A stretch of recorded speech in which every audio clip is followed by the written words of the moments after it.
एक शहर में प्रतिवर्ष माता पिता अपने पुत्र को गर्मी की छुट्टियों में उसके दादा दादी के घर ले जाते। 10 से 20 दिन सब वहीं रहते और फिर लौट आते। ऐसा प्रति वर्ष चलता रहा। बालक थोड़ा बड़ा हो गया। एक दिन उसने अपने माता पिता से कहा कि अब मैं अकेला भी दादी के घर जा सकता हूँ, तो आप मुझे अकेले को दादी के घर जाने दो।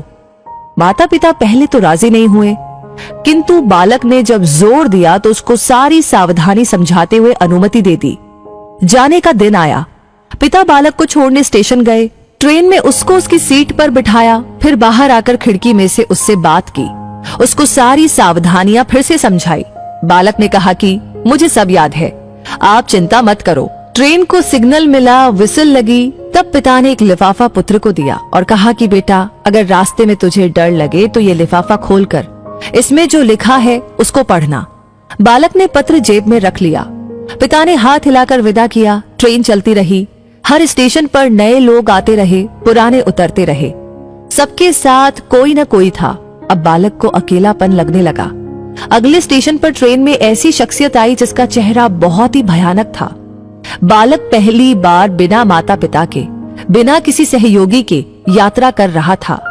उसने अपनी आंखें बंद करके सोने का प्रयास किया, परंतु बार बार वो भयानक चेहरा उसकी आंखों के सामने घूमने लगा। बालक भयभीत हो गया, रुआंसा हो गया। तब उसको पिता की चिट्ठी याद आई। उसने जेब में हाथ डाला, हाथ कांप रहा था। पत्र निकाला, लिफाफा खोला और पढ़ा।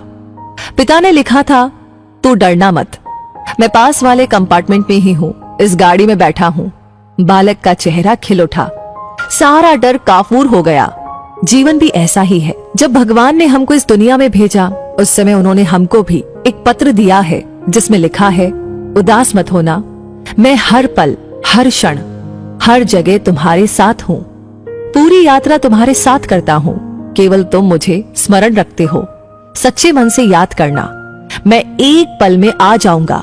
इसलिए चिंता नहीं करना, घबराना नहीं, हताश नहीं होना। चिंता करने से मानसिक और शारीरिक दोनों स्वास्थ्य प्रभावित होते हैं। परमात्मा पर, प्रभु पर, अपने इष्ट पर हर क्षण विश्वास रखे, वो हमेशा हमारे साथ है। हमारी पूरी यात्रा के दौरान, अंतिम सांस तक बस इसी एक एहसास को ही कायम रखने का प्रयास करते रहना।